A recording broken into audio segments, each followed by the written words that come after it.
Francine? Hey, salut Pascal, comment ça va Ça aujourd'hui? va très bien, très bien. Ouais, aujourd'hui, on a une invitée et on va vous parler de coercition reproductive. Hop là, qu'est-ce que je viens de nommer là? Donc, on va laisser notre invité se présenter pour commencer, puis après ça, on va embarquer dans le vif du sujet. Allô Pascal. Allô? Allô Martine. Alors moi je m'appelle Sylvie Lévesque, je suis professeure au département de sexologie à l'UQAM, l'Université du Québec à Montréal. Je suis formée en sexologie et en santé publique et je dirige le laboratoire de recherche sur la santé reproductive et les violences. Et je suis très contente d'être avec vous aujourd'hui. Merci. Oh, on est contente aussi. En fait, pour faire un petit début, la première fois que j'ai rencontré Sylvie, c'est au mois de novembre 2023. Il y avait un colloque dans la Nodière avec la table sur la violence conjugale et elle faisait comme une conférence justement sur la coercition reproductive. Et quand j'ai assisté, j'ai fait, il faut absolument qu'on parle de ça dans le podcast. C'est très pertinent. Il faut que les gens soient au courant. Ça l'éclaire sur plein de choses. Donc, je suis allée la voir. J'ai pris un guess et j'ai dit, ça te tente-tu? Et elle a dit oui! Donc, je suis très contente de ça. Donc, si on commence, il y a eu une recherche par rapport à ça. Ça vient d'où, cette idée-là de recherche sur la coercition reproductive? Ben, ça remonte à quand même quelques années. Moi, je travaille beaucoup en violence conjugale, en violence entre partenaires intimes, violence sexuelle. Puis, ben, je passe beaucoup de temps à lire ce qui est écrit, à consulter des collègues. Puis, j'étais tombée sur des articles américains qui parlaient de ça, la coercition reproductive. Et je me suis vraiment, de par ma formation en sexo, intéressée à ça, puisque ça touche la santé sexuelle, ça touche la santé reproductive. Puis je me suis dit, ben, on n'a pas ça, nous. On n'a pas de données sur ça. C'est pas un élément qu'on comprend en intervention. Ou en fait, c'est là, mais c'est là sans être nommé, c'est là sans être vraiment travaillé. T'sais. Fait que pour moi, c'est devenu vraiment important de travailler sur ces questions-là. Puis j'ai donc développé une programmation de recherche, en fait, sur cette thématique-là. La conférence à laquelle tu as assisté, c'est comme le troisième projet de recherche qu'on mène sur ce sujet-là. Donc, on a eu différents plus petits projets avant d'arriver avec ce projet plus important, là, je te dirais. Donc, si on y va maintenant dans le vif du sujet, pour tout le monde là, qui écoute, c'est quoi la coercion reproductive? Exactement. Okay. Ben, la coercition reproductive, ce sont des comportements, en fait, qui limitent l'autonomie reproductive.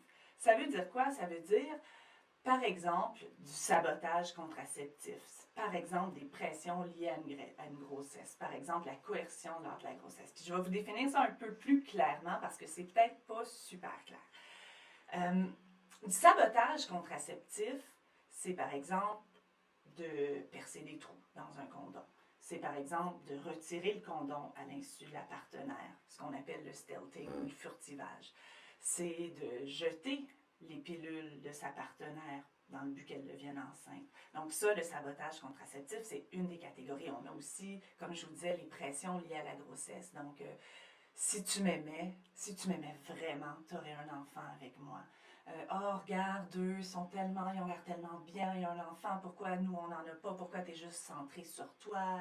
Bon, tu sais, pour que la femme devienne enceinte, même si c'est pas ce qu'elle veut. Puis le contrôle lié à la grossesse, ben, c'est d'obliger sa partenaire à poursuivre une grossesse alors qu'elle veut pas, ou au contraire, à l'interrompre si elle veut la poursuivre. Donc, ce sont tous ces comportements-là, puis on va pouvoir en parler plus longuement, là, mais qui visent à imposer à la femme ben, une trajectoire qui n'est pas celle qu'elle veut, dans le fond, en passant par la sphère reproductive. Fait que c'est une forme de violence de plus, je dirais, qui est perpétrée à l'endroit des femmes. Oui, parce que dans le fond, notre utérus nous appartient, puis là, c'est quelqu'un qui va avoir le contrôle de notre utérus. Donc, oui, absolument, c'est violent. Donc, si je comprends bien, c'est vraiment entre partenaires. C'est pas en lien avec une pression sociale, par exemple. Ah, c'est une excellente question. En fait, jusqu'à maintenant, ça a vraiment été travaillé puis conceptualisé davantage dans une optique de relation intime. Donc, un partenaire à l'endroit de sa femme. Et surtout, en fait, homme versus femme, dans des relations hétérosexuelles principalement, où l'homme est agresseur.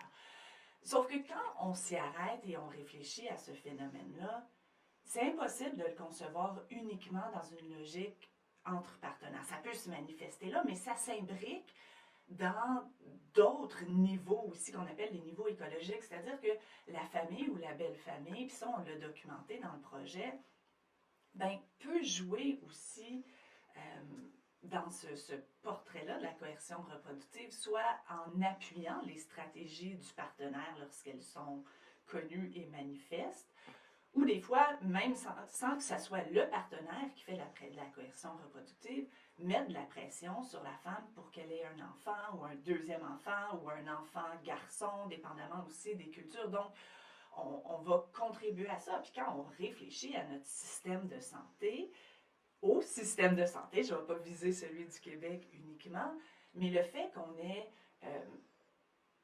je ne sais pas accès facilement à de la contraception dans certains cas parce qu'elle doit être prescrite par un médecin ou une infirmière.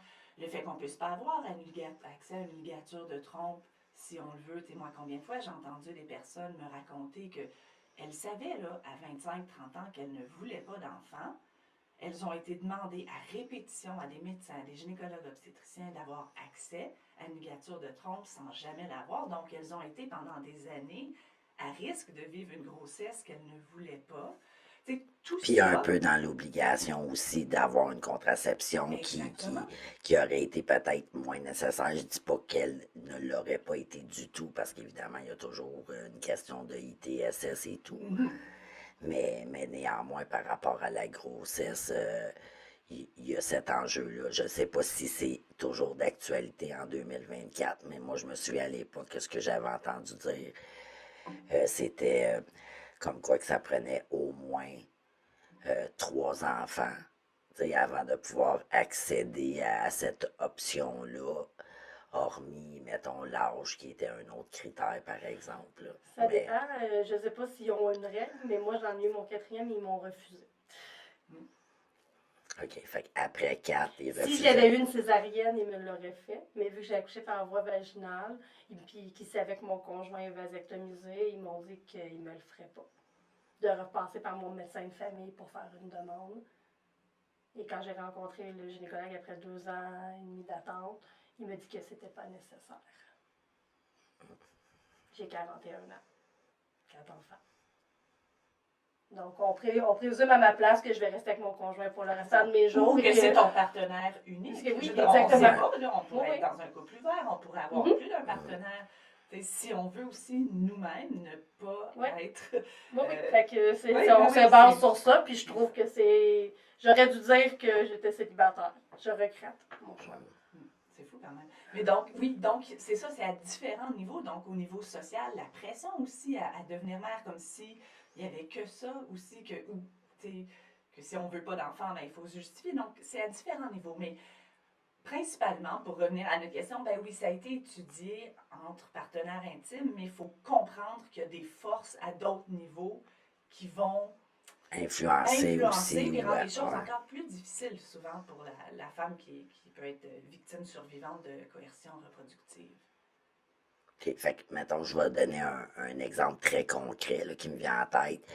La fille devient enceinte, elle ne souhaite pas le garder. Son partenaire insiste grandement pour qu'elle le garde. Il en parle justement à sa famille. Puis là, le dimanche soir au souper, ben justement, toute la belle famille dit mais pourquoi t'en veux pas? Vous vous aimez, vous allez finir par en avoir un de toute façon. T'es en âge d'avoir des enfants. Mettons, Pierre-Luc, là, j'invente un nom, il a un bon salaire, fait que, c'est comme si les raisons ne pouvaient pas être valables à ce moment-là. Exactement, c'est un exemple, c'est un super bel exemple de coercion reproductive, de pression, de contrôle lié à la grossesse, parce que là, le partenaire qui en fait l'annonce devant la famille, alors que ça n'a même pas été décidé entre eux ce qui allait arriver, et on sait qu'au Québec, je veux dire, le fœtus n'a pas de personnalité juridique. La décision appartient à la personne enceinte, la femme enceinte. et pas au partenaire non plus. Donc, elle pourrait décider, mais là, si le partenaire l'annonce publiquement, que la belle famille se met de la partie, qu'elle reçoit des textos, des appels, je veux dire, ça devient difficile Ouais, de puis ça peut suivre son choix. ajouter à ça, justement, peut-être à sa potentielle honte de ne pas vouloir le garder si Tout à jamais fait. c'était le cas dès le départ. Là, Tout à ouais. fait. Ou l'inverse, là. Une femme qui ne veut pas se faire avorter, là. Tu sais, Mhm. puis qui est obligée de se faire avorter, là. Tu sais, je veux dire, ça reste quand même que quand tu portes un enfant, si ta décision c'est de l'avoir, puis qu'on, Mhm. tu sais, de dire, ben, on peut pas l'avoir, moi j'en veux pas, je m'en occuperai pas, puis que tu vas à reculons de faire avorter, je veux dire, ça a des conséquences graves sur ta santé mentale, là. Ouais, ben c'est ce que j'allais dire. Je suis pas médecin non plus, évidemment. Mais j'allais dire une décision ou l'autre de poursuivre la grossesse ou l'interrompre. Quand c'est pas ta décision, ça doit aussi accentuer, comment je pourrais dire ça, c'est de provoquer une forme de trauma potentiel également. Là. Oui, oui, tout à fait. On sait que vivre un avortement, qui est un acte médical sécuritaire, ici au Québec, euh, même si c'est voulu, ça peut aussi être difficile. Je veux dire, il y a de l'ambivalence, il y a plein d'émotions. Ça peut être vécu comme un soulagement, mais on peut traverser toute une gamme d'émotions. Mhm.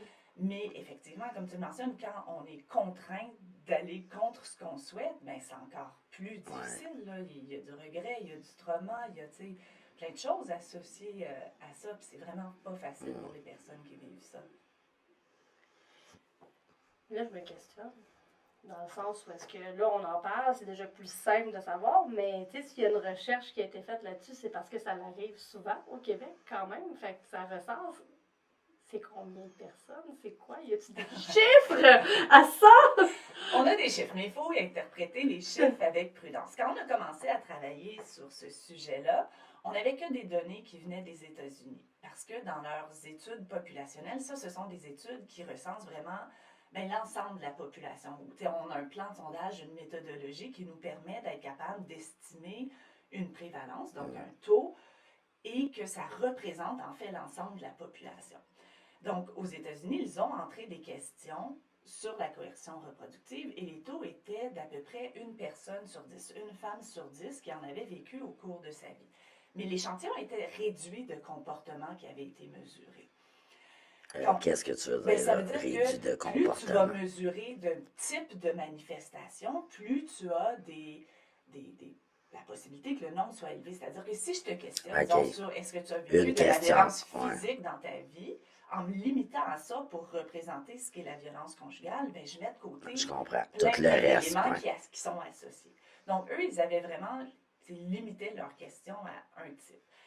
Quand on regarde d'autres études, mais qui ne sont pas menées auprès de populations de populations représentatives, mais par exemple, des femmes qui ont été en maison d'hébergement ou qui ont eu des services en planification familiale. On voit que les taux sont beaucoup plus élevés. On parle dans 1 sur 3 à peu près. Et quand on va chez des populations qui ont un statut socio-économique plus bas ou des plus jeunes femmes ou des femmes noires ou des femmes de couleur, ben là, les taux sont aussi plus élevés. Ça, toujours aux États-Unis. On n'avait rien au Canada. Fait que nous, on a fait une étude pour documenter la situation au Québec. On n'avait évidemment pas les fonds pour faire une étude populationnelle. Ça coûte super cher faire ce type d'étude-là. Donc, on a fait une étude qu'on appelle de convenance. Donc, on a lancé un appel à participation à toutes les personnes qui ont une utérus, à toutes les femmes qui souhaitaient participer. Que tu en aies vécu ou pas, l'étude, c'était sur les comportements sexuels ou le vécu et non pas sur la coercition. Et les chiffres qu'on a sont assez forts. Alors, au Québec, nous, ce qu'on a trouvé, c'est que 6 femmes sur 10 avaient vécu du sabotage contraceptif. 6 sur 10. Au cours de leur vie. Ça peut être une fois comme ça peut être plus d'une fois. Qu'est-ce que c'est ces chiffres-là? Bien, 4 sur 10, c'était le non-respect du retrait. Fait que tu sais, la méthode du coït interrompu. Donc, tu te retires avant d'éjaculer. plusieurs personnes au Québec l'utilisent comme méthode de contraception. Je ne sais pas si vous êtes au courant, mais c'est comme la 3e méthode la plus utilisée au C'est Québec. pourtant C'est pas quand même... très sécuritaire. Donc, c'est pas la meilleure, mais c'est quand même une méthode qui est utilisée. J'en fais pas la promotion, Non, je fais juste oui. rapporter que c'est là. Mais donc, ça veut dire que dans des contextes où les partenaires se sont entendus pour que ça soit la méthode qui protège contre une grossesse non désirée, bien, 4 fois sur 10, l'homme ne s'est pas retiré et a éjaculé à l'intérieur du vagin de sa partenaire, ce qui la met donc à risque de vivre une grossesse non désirée. On a 24%, donc une personne sur 4, qui a vécu le stealthing, donc le retrait non consensuel du condom. Ça, je vous le mentionnais un peu plus tôt, qu'est-ce que c'est? C'est par exemple, on va reprendre Pierre-Luc. Pierre-Luc est avec Andréane, il décide de se protéger en utilisant un condom. Ils commencent leur relation avec un condom, puis à un moment, ben, Andréane se rend compte que le condom n'est plus là, le condom est par terre à côté du lit, parce que Pierre-Luc, à un moment où ils ont changé de position, peu importe, je veux dire, il peut se passer plein d'affaires dans une relation, que lui, il a c'était fini. décidé, sans y demander, de le retirer. Fait qu'une femme sur 4, quand même, qui a vécu ça. Puis un autre chiffre qui est vraiment pas très agréable, 4 femmes sur 10 ont été obligées d'avoir une relation sexuelle sans condom, même si elles ont demandé au partenaire de l'avoir, même si c'était important pour elles, parce que le partenaire ne voulait pas en mettre. Donc, tu sais, quand on dit, ben, c'est pas moi qui le dis, c'est Nicole Claude Mathieu, mais céder n'est pas consentir. Moi, ce que j'entends beaucoup dans les entrevues qu'on a fait, parce qu'on a fait beaucoup d'entrevues auprès de femmes aussi, c'est que les femmes vont demander le port du condom, vont l'exiger, mais ça devient d'une lourdeur incroyable parce qu'à chaque fois, il y a une une négociation qui peut prendre 10, 15 minutes, une négociation qui va revenir pendant la relation. On peut-tu l'enlever? Je perds mon érection. Ah ouais, donc, ouais, c'est ça. Excusez-moi, là, je perds mon érection, là. En tout cas. donc tu sais, 4 femmes sur 10 qui ont, encore une fois, été obligées d'avoir une relation non protégée parce que leur partenaire ne voulait pas. Donc, c'est pas banal, là. Ce sont des gestes qui sont là souvent dans le vécu des femmes. Non, puis d'autant plus que volet masculin, c'est pratiquement l'unique contraception existante. Fait que, encore une fois, si on dit, ah, mais la femme utiliser ses propres condoms ou ses propres moyens, c'est encore une fois aussi le fardeau qui revient toujours à l'homme. Le contraceptif appartient à la femme, là. Il n'appartient pas à l'homme. C'est tout le temps la femme qui doit avoir des condoms, qui doit s'assurer de prendre la pilule, qui doit prendre un stérilet, je veux dire, à part la vasectomie, qui appartient juste à l'homme. Ben, réinvitez-moi pour un autre podcast parce que j'ai un autre projet sur la charge contraceptive où on va documenter ça. Oui, ben ok, on regarde ça. Non, je rigole, mais effectivement, je veux dire, on est socialisé. On rigole pas, on va te réinviter. Oui, non, on rigole pas. On est socialisé comme ça à ce que la responsabilité soit sur les épaules de la personne qui a une utérus et toute tu mentionnes le condom, oui, il y a la vasectomie aussi, mais sinon, c'est la femme qui doit assumer, qui doit acheter la pilule ou le patch ou peu importe, qui doit aller consulter le médecin, qui doit aller le chercher à la pharmacie, qui doit gérer les incidents contraceptifs, qui doit le prendre puis gérer aussi les effets que ça peut avoir sur elle. Certaines personnes tolèrent moins bien les hormones. Oh, oui, il y a des effets secondaires. Oui, on se fait mal, là, je veux dire, c'est pas tout le monde, mais il y a des effets secondaires des fois assez importants. Puis parce qu'on veut pas tomber enceinte, on va continuer à avoir des effets secondaires. Il y a plein de femmes qui apprécient la contraception hormonale et qui sont super contentes de la liberté et de l'autonomie que ça leur donne. Puis c'est génial, je voudrais pas qu'on revienne en arrière. Mais il faut reconnaître que c'est drôlement inégal et que souvent les hommes ne sont même pas sensibilisés à ça, sont même pas conscients en fait ce que ça peut représenter comme charge, comme travail non rémunéré quand même, mentionnons-le, que les femmes dans les couples hétéros assument, tu sais. Ben, moi, je pense juste au moment où est-ce que, mettons dans un couple où tout s'est bien passé, mais que le condom brise et que la femme doit se présenter à la pharmacie pour avoir la pilule du lendemain. Je sais pas c'est quoi le vrai nom de le plan B, je pense que ça s'appelle maintenant, parce qu'il est donné, là, c'est maintenant, merci. Mais pareil, puis là, ça se peut que tu manques une journée de travail parce que c'est évasif, là. Oui, c'est juste une pilule du lendemain, Ouais, il y a des mais effets secondaires oh, à oui, ça ça aussi, brise ton ouais. cycle au complet. Si tu prends, écoute, c'est... Oui. Ben, la contraception orale d'urgence, parce que c'est pas juste du lendemain. Si on l'appelle la pilule du lendemain, on a l'impression qu'il faut y aller super rapidement. Ouais, On a quand même une certaine plage. 72 heures, si je me Oui, puis trompe pas. maintenant, avec Ella et le nouveau, on a jusqu'à Ah, 5 jours. Fait que ça OK. vaut quand même la Quand peine Je même. de connaissais le pas. mentionner. OK. Oui. Mais oui, tu as tout à fait raison. C'est pas rien de prendre ça. Là. Je veux dire, tu vas avoir des segments, tu vas être débalancé sur le plan hormonal. Ça vaut la peine si tu veux prévenir une grossesse non Oui. désirée. Mais c'est pas rien là, sur le Oui, plan. puis tu peux être malade au point d'avoir à Nausée. manquer ta journée de Ouais, travail, oui, là, tout à parce fait. que... Nausée aussi, Oui, ouais. c'est ça, parce que tu vas pas bien. Fait que là, ça, tu sais, je veux dire, là, il coûte rien, ça coûte rien, tant mieux, mais ça se peut que ça te coûte une journée de salaire, là. Oui, tout à fait. Tout ça parce que tu as un utérus. Ou sinon, tu le dis comment à ton patron, à ta patronne aussi. Tu sais. Oui. Je vais manquer parce que je suis obligée de prendre la contraception orale d'urgence parce que mon partenaire, il s'est pas retiré. Ou parce que le condom est brisé, parce que ça peut Oui, arriver, là, c'est je veux ça. dire, des Ben oui, bien accidents. sûr, là, il y en a des accidents contraceptifs, ça fait partie Oui. de la vie. Là, tu sais. Oui. Non, non, c'était triste, mais là, c'est ça, c'est pas infaillible, là. Non. Mais moi, je me dis tout ça, tu sais, le coût, l'impact que ça a sur le corps, tu sais, quand tu le choisis pas. Ouais. Quand tu le choisis, il n'y a pas de problème, mais quand tu le choisis pas, Mhm. Ben, le stress aussi, puis en sachant, par exemple, tu sais, avec l'exemple que tu donnes, le plan B, c'est pas non plus comme dans n'importe quoi, sûr à 100%. Fait que malgré le fait que tu le prennes, il y aurait quand même un risque que la potentielle grossesse ait lieu. Fait que c'est ça. moi, puis Ouais. c'est pas le fun d'arriver au comptoir, là. Ouais. Aller voir le pharmacien, Ouais. puis il te pose un paquet de questions. Tu sais, techniquement, il n'y a pas le choix à cause de ton dossier médical, et on comprend, mais c'est ça. Mhm. Je veux dire, est-ce qu'il te croit quand tu dis que le condom il est brisé? Tu sais, je veux dire, je sais pas, le jugement que les autres peuvent avoir aussi sur toi, est-ce que c'est parce que c'est toi qui te protège pas? Puis, Ouais, surtout si une personne y va à quelques ben reprises, oui, par exemple. tu sais, t'as un Ouais. conjoint justement là, qui se retire régulièrement, Ouais. là, puis tu y vas, je sais pas, tu sais, je veux dire, il doit y Ah, avoir... mais dans les témoignages, là, tu serais choqué. Là. On a justement tu sais, des jeunes femmes qui nous disaient ben non, il s'est pas retiré. Puis après, quand elle le confrontait, puis disait ben voyons, pourquoi t'as fait ça? C'était comme ah, ben, ça me tentait pas, je le sentais pas, je vais aller te reconduire à la pharmacie. Comme si c'était super banal. Tu sais, comme si. Il y Mais avait il y a juste rien, ça. là. Oui. T'as juste à faire ça, c'est réglé. Moi, j'ai eu mon plaisir, c'était moi qui ai décidé, mais toi, ben, ouais, assume mon plaisir.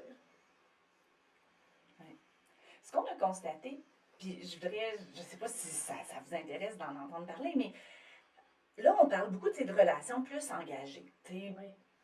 Parce que les motivations, puis on a trouvé qu'il y avait comme les mêmes phénomènes qui se produisaient chez les couples engagés puis chez les couples non engagés. Fait qu'engagé, c'est comme un couple qui a une relation, là, qui sont ensemble. On est ensemble. Un certain temps, là, qui ont des projets. Les gens sont au courant. Quand il y a de la coercion reproductive dans ces couples-là, souvent, c'est mêlé à de la violence conjugale. C'est comme une stratégie de plus de contrôle que le partenaire va mettre en place pour s'assurer que sa blonde reste avec lui. Dans le contrôle coercitif. Dans le contrôle coercitif, Ouais. exactement. Tu sais, c'est comme juste une arme de plus dont il va se servir parce que dans les faits, puis là on ne le sait pas parce qu'on n'a pas interrogé les hommes, mais selon les perspectives des femmes qu'on a rencontrées, c'est pas tant qu'ils mouraient d'envie d'avoir un enfant. Tu comprends? Parce que celles qui ont eu des enfants avec ces hommes-là nous ont mentionné que habituellement, ils étaient désengagés. Ils n'étaient pas investis dans les soins aux enfants, qu'ils se retrouvaient à tout faire. Tu sais, c'est juste. Puis il y en a qui l'ont verbalisé. Mais c'est une clairement, façon les hommes, d'avoir, de garder la femme là, parce que c'est beaucoup plus compliqué de quitter une Exactement. relation quand tu as des enfants, quand tu as des obligations financières. Exactement. Surtout si, mettons, tu ne travailles pas, puis que c'est lui qui est le pourvoyeur. Puis... Exactement, Oui. ça complique les choses. Tu deviens coparent, il est toujours dans ta vie après. Tu sais, il y a ça. Puis il y en a qui nous ont raconté aussi que ça changeait, c'est-à-dire qu'il voulait à tout prix devenir père, faisait des menaces, je vais te quitter, etc. C'était bien pas simple. Puis une fois qu'elle est enceinte, ah ben là, c'est différent. Ah ben là, il en veut plus. Ah ben là, il est plus sûr que c'est de lui. Es-tu certaine que c'est de moi? Puis, tu sais, donc, c'est vraiment des... Il y a de la La manipulation. manipulation, Beaucoup, du gaslighting, il y a, tu sais, plein, tout ce qu'on voit qui est lié à la violence conjugale. Mais on a aussi interrogé des personnes. Je te reprends sur ton gaslighting. Oui, alors, Parce que c'est pas tout le monde en qui français, connaît. je pense qu'on l'appelle le détournement cognitif. Donc, c'est vraiment de réécrire à la place de la personne ses interprétations, son vécu. Donc, elle a son souvenir, elle se souvient comment les choses se sont produites et elle le raconte, puis il dit, ben voyons, c'est pas ça, je t'ai jamais dit ça, c'est toi qui a mis les choses interprétées. Puis là, au point de faire douter la personne, qu'elle se dise, ben voyons, est-ce que je suis folle, est-ce que j'ai halluciné ça, Puis là, elle va douter d'elle-même, elle va tout remettre en question. Okay. Sur les situations, mais aussi sur les émotions. Donc, quand on nomme, mettons que je me sens comme ça, puis ben, t'exagères, t'as pas d'affaire à te sentir comme ça, c'est pas ça, c'est moi qui ressens ça, puis c'est ça, puis là, ça te met mélangé, puis... Fait que moi, je dis, au moment où est-ce que tu te sens mélangé, c'est pas bon signe. Oui. Fait que... c'est bon, là. Mais non, c'est parti, c'est une super bonne question. Donc, on l'a observé aussi chez des femmes qui n'étaient pas en relation engagée. Ça fait qu'avec des partenaires qu'elles avaient rencontrés plus récemment ou dans le début d'avoir des relations sexuelles, des applications de rencontres, donc il n'y a pas nécessairement le but de rendre l'autre enceinte. Fait que là, ce qu'on voit dans ce qu'il y a là, puis ce qu'elles vivent, elles, c'est beaucoup plus le retrait non consensuel du condom, majoritairement. Fait que donc, ce qui nous fait dire que dans ces contextes-là, c'est juste vraiment des personnes qui n'ont aucun respect pour la personne devant eux, qui ne se soucient pas des conséquences qu'elle peut avoir, qui sont, je vais être polie, qui sont insouciants, disons, de la nature des gestes qu'ils posent. Oui, t'es très poli, oui. Oui, je suis polie. Vous les connaissez, les personnes qui vous écoutent. Moi, je leur parle pour la première fois, donc je vais rester polie. Mais donc, c'est ça, tu sais, des personnes qui sont, disons, centrées sur eux-mêmes, puis qui se soucient peu des autres. Donc, des motivations différentes. Donc, il ne faut pas penser non plus que c'est vécu uniquement que dans un contexte de relations intenses.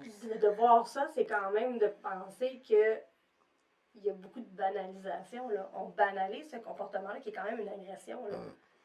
Je veux dire, c'est ce bout-là, là. Je veux dire, moi, c'est ce qui me traumatise un peu de la situation. C'est, tu sais, on peut être poli puis dire qu'ils sont insouciants puis qu'ils ne respectent pas, mais au-delà de ça, on parle, hey, moi, je t'agresse. Je prends la décision de t'agresser parce que moi, mon plaisir, il est plus important que la demande de porter un condom. Jusqu'au bout de l'acte ou quoi que ce soit.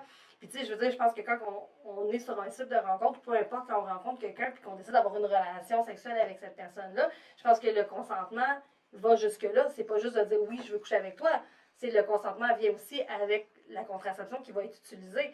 Donc, pour moi, automatiquement, si tu t'enlèves le condom, tu viens de m'agresser sexuellement parce que je t'ai pas donné la permission de l'enlever. Fait que mon consentement ne tient plus. Ben, les juges te donneraient raison. Ta logique, elle est tout à fait bonne. Il y a eu des cas au Québec, puis au Canada, à la Cour suprême aussi, qui démontrent ça, que le retrait non consensuel du condom, c'est une agression sexuelle. C'est donc un acte criminel. Je veux dire, la veille, ou la journée, en fait, où on s'est rencontrés au Congrès, je ne sais pas si tu te souviens, il venait d'avoir un jugement sur ça. Effectivement. Donc, un retrait non consensuel du condom. Un jeune homme de 19 ans qui avait retiré à l'insu de sa partenaire le condom, qui a été condamné à 20 mois de prison puis à une amende de 4 000 $ comme compensation de dommages et intérêts envers la victime. Donc, c'est effectivement un geste criminel. Cela étant, je ne suis pas certaine que les intentions de tout le monde, mais bon, on n'est pas de toute façon dans l'étude de l'intention. Non, mais c'est au niveau de la banalisation sociale. Ça veut dire que la personne, son intention n'est pas nécessairement de porter préjudice à la personne. Sauf qu'en même temps, ça veut dire qu'en tant que société, on banalise certains comportements pour que, puis c'est comme transmis à ces jeunes hommes-là. Tu sais, fait qu'on, c'est les hommes plus âgés là, mais on transmet le message que c'est pas grave. Qu'on a le droit de le faire. Fait que c'est pour ça, là, c'est comme une espèce de banalisation où est-ce qu'il n'y a pas de prise de conscience par rapport au comportement. C'est ce qui m'inquiète le plus, tu sais. Parce qu'individuellement, c'est une chose, mais socialement, c'en est une autre. Clairement, puis il faut clairement le visibiliser, là, que c'est criminel puis que ça ne fonctionne pas. Mais tu sais, quand on regarde encore aujourd'hui les cours d'éducation à la sexualité, ce qu'on donne, dans les écoles ou ailleurs, c'est encore beaucoup les jeunes femmes vont devoir se protéger, je veux dire, Oui. se contracepter, les hommes. On est encore dans une logique super genrée, on est encore dans le consentement, c'est vraiment pour poser un geste sexuel. Il faudrait qu'on aille beaucoup plus loin que ce qu'on fait actuellement. Il faudrait que ça soit clair que si tu t'entends sur quelque chose, c'est-à-dire le port du condom, puis que c'est pas respecté, ben, c'est une agression sexuelle, ça fonctionne pas. Il faudrait que les parents des jeunes garçons les informent de ça aussi. T'sais. Il y a eu d'autres cas aussi au Canada où c'est un jugement un peu antérieur à celui dont on discute, où c'était un homme qui voulait clairement rendre sa conjointe enceinte, elle ne voulait pas, et il avait percé des trous. Donc, percé des trous dans le condom. Il a mis le condom et évidemment, elle est devenue enceinte à la suite de ça. Ça aussi, ça a été reconnu comme une agression sexuelle. Puis moi, je pense, là, j'ai une vieille référence, là, mais le fameux cas médiatisé à l'époque, là, fin des années 80, là, Chantal Daigle. C'est le Daigle Tremblay. puis C'est grâce à ça c'est grâce à ça que notre utérus nous appartient Ouais. aujourd'hui, puis que le fœtus, c'est pas un être vivant, parce que s'il avait été décidé que c'était un être vivant, on aurait perdu le contrôle de notre utérus. Tout à fait, mais c'est le premier ou un des gros cas médiatisés de coercion reproductive. On ne l'appelle pas comme ça, mais c'est ça, c'est de forcer quelqu'un à poursuivre une grossesse qu'elle ne veut pas poursuivre. T'sais. Donc, effectivement, une chance que la Cour suprême a statué de cette façon-là, parce que moi non plus, je ne peux pas imaginer ce que ça aurait été sans cette décision. On vous en reparlera, ça fait partie des sujets qui s'en viennent dans les 2 prochaines semaines. Sinon... Mais je reviens quand même, parce que là, tu faisais une distinction sur le fait d'être dans une relation engagée versus pas nécessairement. Puis encore là, peut-être que je me trompe, mais j'ai l'impression quand même que ça fait peut-être un peu partie du même type de personnalité, tu sais, dans l'optique, tu sais, comme tu nommais, le côté davantage centré sur soi, puis à la base, c'est minimalement un manque de respect que tu sois dans une relation engagée ou non, là. Fait que j'ai de la difficulté à voir la distinction réelle. Je sais pas si je suis clair dans mon questionnement, mais parce que pour moi, c'est comme très, très similaire, puis ça va beaucoup avec la personnalité. Mettons, là, dans le cas présent du gars en question. Moi, j'ai plus l'impression que c'était pour dire que c'est pas juste dans les couples que ça arrive, Ouais, c'est que même à l'extérieur, il y a quand même une forme de coercion reproductive, pas au niveau, mettons, de forcer à avoir une grossesse ou quoi que ce soit. C'est pas sur du long terme, mais c'est existant. Mais c'est existant quand même, dans une certaine portion. Fait que c'est pas parce que t'es pas dans une relation stable ou normalisée, je sais pas trop quel terme utiliser, que t'es à l'abri de ce type de comportement-là. Je pense que c'est plus là la distinction en qu'elle était. La base de cette réflexion-là, c'est que dans le domaine, c'est peut-être un peu plus académique, mais entre chercheurs, il y a plein de définitions qui sont proposées. Puis parmi les chercheuses que j'admire beaucoup en Australie, elles travaillent vraiment avec l'intention. Donc, si pour elles, l'intention est là, on parle de coercion reproductive. Puis, moi et mon équipe, on n'est pas vraiment d'accord parce que justement, dans le contexte de relations non engagées ou après une rencontre Tinder, j'ai une relation avec quelqu'un, s'il retire le condom, ça ne veut pas dire qu'il veut que je devienne la mère de ses enfants. Mais il a quand même posé ce geste-là et je suis quand même à risque de vivre toutes les conséquences associées à ça. Fait que pour moi, l'intention, elle ne doit pas être au premier plan quand on analyse ce phénomène-là, puis ça ne doit pas non plus être là au niveau juridique quand on étudie les cas. Est-ce que le geste a été posé? Est-ce que les torts possibles sont là? Oui, ben c'est la coercion reproductive. Puis l'intention, à mon humble avis, peu importe le contexte, elle est évidemment malsaine, là. T'sais, fait que peu importe le détail précis de l'intention est quand même, comme je disais tout à l'heure, un manque de respect flagrant au minimum, là. Fait que, il y a quand même déjà ça comme base là, dans les Mais peu situations importe l'intention, différentes. effectivement, parce que même si ton intention c'était juste d'avoir plus de fun, parce que le condom, tu trouves ça donc bien plat, ben t'exposes la personne avec qui t'es à des ITSS, parce que, tu sais, on sait pas ce que t'as, hein, puis il y a des ITSS assez graves où est-ce qu'il y a des déclarations obligatoires en plus. Tu sais, tu pourrais t'exposer à ça, puis en plus à une grossesse, puis, tu sais, on connaît pas l'histoire médicale de la personne, mais tu sais, il y a du monde qui peuvent pas, tu sais, avoir. Les hormones, c'est complexe, c'est compliqué, c'est un paquet d'affaires, là. Oui. J'imagine tout ça, plus le traumatisme psychologique que tu peux avoir Oui, J'essaie de me mettre à la place d'une Ouais. personne, là, je mettons un one night, où est-ce que je tombe enceinte d'un one night, là, pour vrai, j'ai envie de broyer, me mettre en petite boule à quelque part, puis je panique ma vie, là. Fait que, tu sais, je suis pas là-dedans, là, fait que je sais pas trop, là, comment... Le point est intéressant parce que quand on avait, dans la première étude, qu'on s'est intéressé aux conséquences aussi qui sont vécues par les victimes survivantes, on voyait qu'il y avait des conséquences communes, puis des conséquences qui étaient propres aux relations engagées puis aux relations non engagées. Fait que ce que tu rapportes, le risque d'ITSS, le risque de grossesse, être obligé d'aller chercher la contraception orale d'urgence, le risque de vivre un avortement, tu sais, tout ça, c'est commun. Donc, les impacts sont les mêmes. Chez les personnes non engagées, notre relation de peu ou quelque chose d'un peu plus éphémère, en fait, c'est vraiment le choc, souvent. T'sais, ils n'ont jamais vu, ils n'ont pas vu ça venir. Là, c'est comme le dégoût, la peur pour les relations subséquentes, aussi une perte de confiance. Alors que quand tu es dans une relation engagée, souvent, puisque c'est mêlé à de la violence conjugale, c'est comme ça s'additionne en fait aux conséquences puis aux impacts de la violence conjugale qui sont déjà là.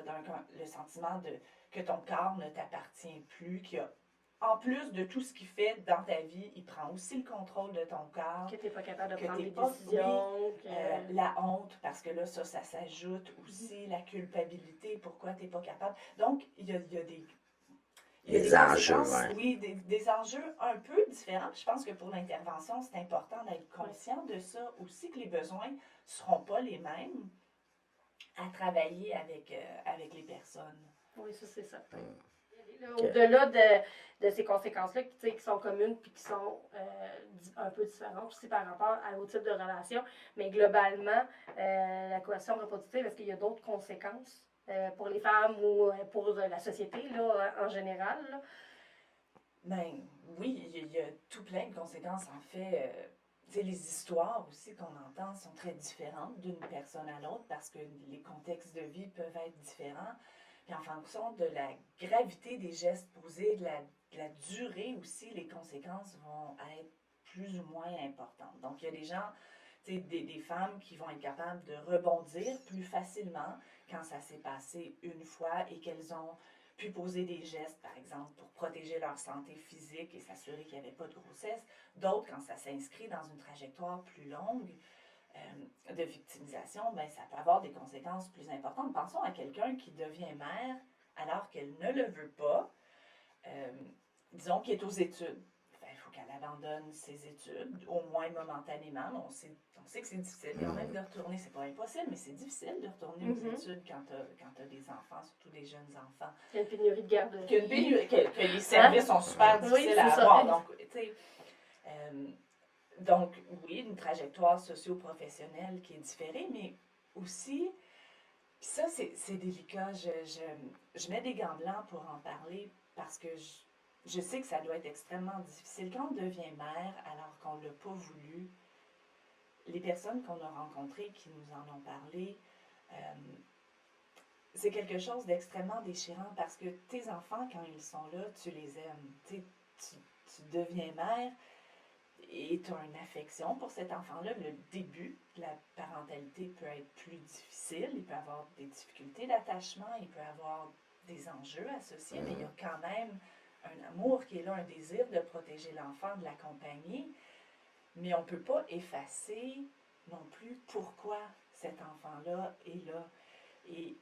Puis peut-être aussi même traîner une forme de culpabilité par rapport justement au fait qu'on a déjà ressenti ça. Oui, qu'on a voulu interrompre peut-être cette grossesse-là, que cette grossesse-là n'était pas désirée.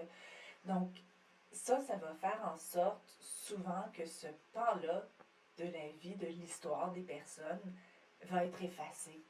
Donc, des personnes qui, et ça, tu sais, des personnes qui ont vécu de la coercion reproductive, qui sont devenues mères malgré eux, vont réécrire des fois leur narratif pour que cette violence-là, que cette grossesse imposée-là n'en devienne pas une. Je ne sais pas si c'est Oui. clair. Oui, absolument. Puis je pense que c'est un processus un peu normal, tu sais, de survie, en fait, tu sais. Donc, c'est difficile de vivre en se disant qu'on a été forcé à avoir un enfant qu'on ne voulait pas, J'ai un enfant qu'on aime. puis qu'on tu sais. aime quand même, puis qu'on est avec lui à tous les jours. Je pense que c'est normal que le cerveau veuille dire, OK, qu'à un moment donné, ça s'est passé autrement. Puis c'est juste plus facile de poursuivre la relation parce qu'il peut y avoir des conséquences graves quand même sur la relation parent-enfant si le lien ne s'établit pas. Là.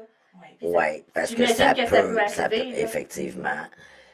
Puis, tu sais, je pense aussi, puis là, je veux dire, ça s'est même vécu, même au Québec, puis j'imagine que ça doit se vivre encore, malheureusement, mais des situations où est-ce qu'il y a, justement, il y a eu viol et, justement, pas accès pour diverses raisons à l'avortement.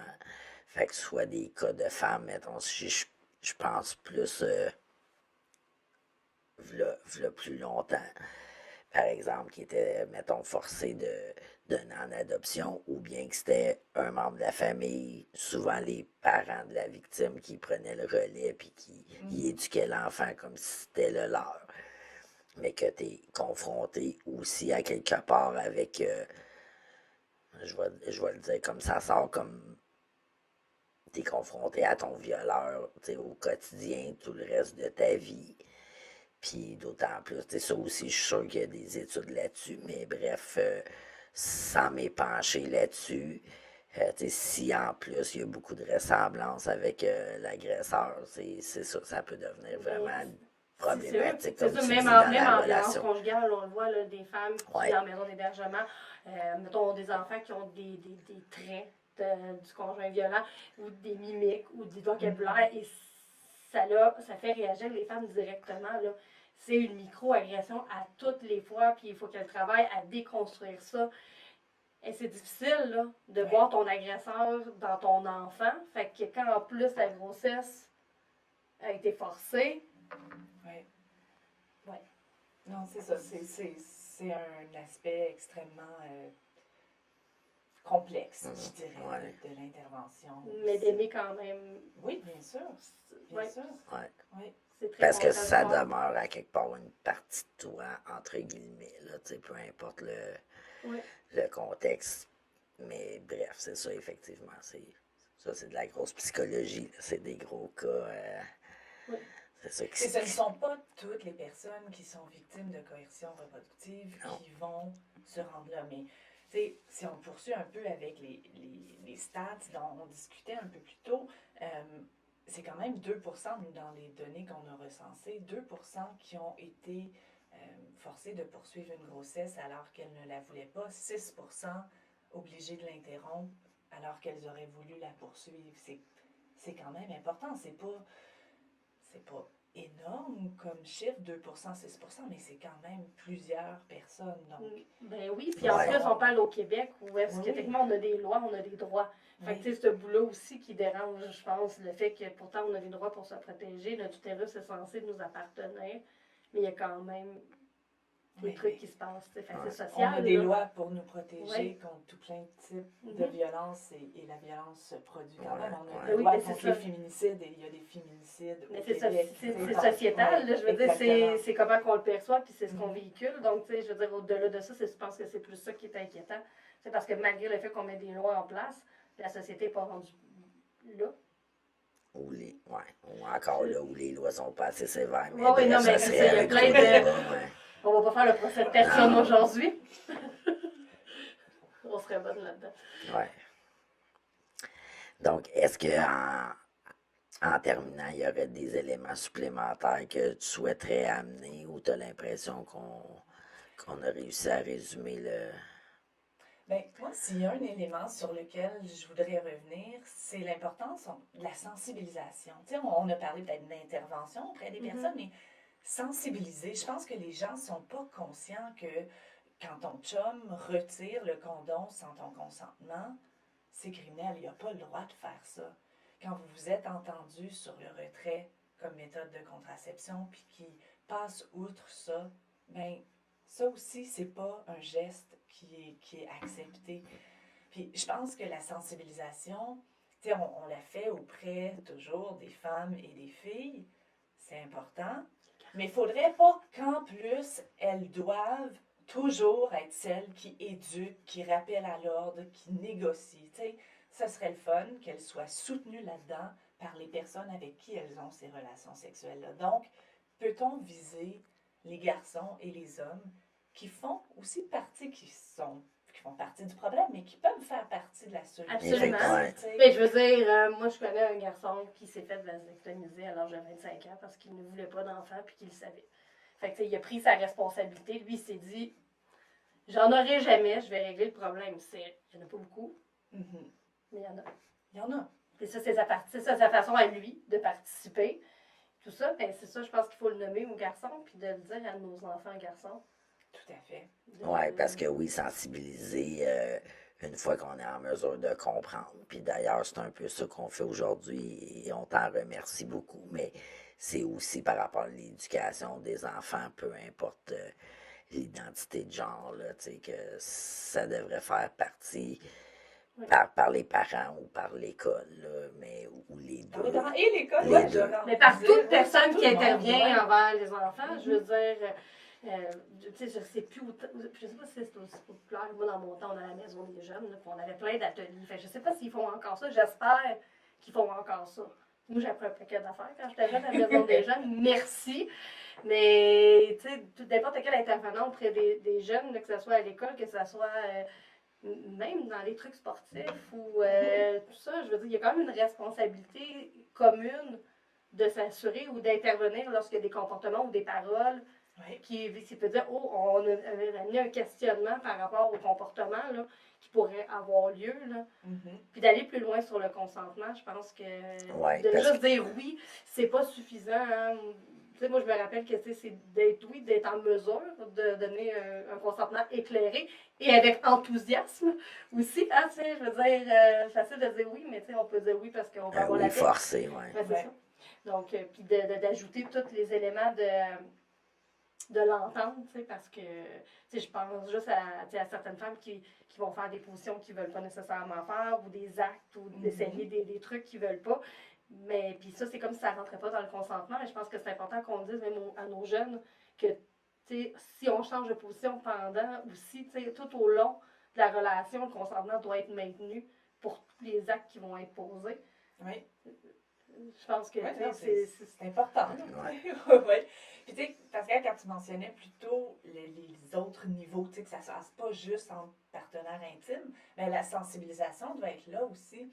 Tu sais, les familles, les belles familles qui n'arrêtent pas de poser des questions. Puis c'est pour quand vous nous faites ça? Pour quand un petit garçon, une petite fille? Ou tu sais, toutes ces pressions-là aussi. On peut-tu laisser les gens respirer puis leur donner le droit de décider si elles veulent des enfants ou pas, Oui. sans mettre de la pression? Est-ce qu'on peut offrir aussi de la contraception gratuite au Québec, aux jeunes et aux moins jeunes? Est-ce qu'on peut permettre aux personnes qui veulent une ligature de trompe d'y avoir accès sans être obligé de quémander auprès de 10 personnes avant d'avoir quelqu'un qui veut la faire? Donc, globalement, c'est ça, il faut vraiment penser la sensibilisation à différents niveaux. Fait que, c'est ça, tu sais, chez la femme, chez le partenaire, dans les familles, les belles familles, au niveau des professionnels soignants, puis au niveau social aussi, arrêter de mettre de la pression sur tout le monde, donner un accès à de la contraception, donner un accès à des cliniques d'IVG, s'assurer que ça fonctionne pour que les femmes puissent poser les gestes qu'elles veulent pour être en pleine autonomie reproductive. Je veux juste ajouter le clinique d'IVG, donc pour interrompre les grossesses. Donc, c'est interruption volontaire de Tout à grossesse, fait, les cliniques plus d'avortement. communément appelé avortement. Là. Donc, même si effectivement, c'est pas nécessairement le mot peut-être le plus approprié, mais bref, je le mentionnais parce que c'est pas tout le monde qui connaît excusez-moi, nécessairement. oui, Ben des non, fois, t'as je pas à suis dans des t'excuser. jargons. Ben non, c'est mais non, ça. absolument. Tu sais, je veux dire, je pense que même si tu sais, l'épisode était vraiment, tu sais, je sais pas comment- Axé. Ben non, mais axé, mais je veux dire, je pense que, tu sais, on a appris beaucoup de choses, puis je pense qu'il y a plein de monde qui ont appris des trucs. Ça peut avoir fait vivre des choses à des personnes qui sont en train de nous écouter. Fait que je pense que c'est important de nommer que si jamais vous pensez être dans une relation de violence conjugale, mais vous pouvez appeler sur la violence conjugale, les texter ou aller voir sur leur site internet. Ici, on est plus au niveau des agressions sexuelles. Il y a quand même des calax, il y en a dans toutes les régions. Puis aussi, il y a la ligne agression sexuelle. Donc, si vous vous questionnez dans le lien du vidéo ou de l'audio, vous êtes en train d'écouter, tous les numéros et les sites sont mentionnés ou pour aller chercher du soutien immédiatement puis de ne pas rester avec ce que ça a pu vous faire vivre d'écouter cet épisode-là. Fait qu'en terminant, ben, un immense merci encore une fois, Sylvie, pour ta présence aujourd'hui, pour nous avoir éclairé davantage sur le sujet. Sinon, Martine, on nous trouve sur quelle plateforme? Ben, Facebook, bien entendu, Instagram, TikTok, pour venir jaser avec nous autres, voir ce qu'on publie, être au courant des futurs épisodes, puis de où est-ce qu'on est rendu dans nos réflexions. Sinon, ben, pour nous écouter, on est sur YouTube, on est sur Apple Podcasts, on est sur tout, finalement. Je veux dire, votre plateforme, allez-y. Puis si jamais on n'est pas sur la plateforme que vous voulez utiliser, envoyez-nous un message via Facebook, puis ça va nous faire plaisir de voir si on peut ajouter notre podcast sur cette plateforme-là. Puis la semaine prochaine, on parle de quoi? Ben, on va commencer à aborder le mouvement féministe ensemble. Fait que, il risque d'avoir plus qu'un épisode, mais bref, on va l'amorcer la semaine prochaine. Parce qu'on est au mois de mars, hein, au moment où est-ce que les épisodes passent, et on a choisi d'aborder le mois de mars hein, avec la Journée internationale de la femme, on a fait un épisode sur ça la Des semaine droits dernière. de la femme. Des droits de la femme. Oui, des droits de la femme, exactement. Mais on a décidé justement de partir sur une lancée féministe et de vous partager ça. Et de se souvenir d'où on vient et où on s'en va. Parfait. Donc, prenez soin de vous. À la semaine prochaine! Bye!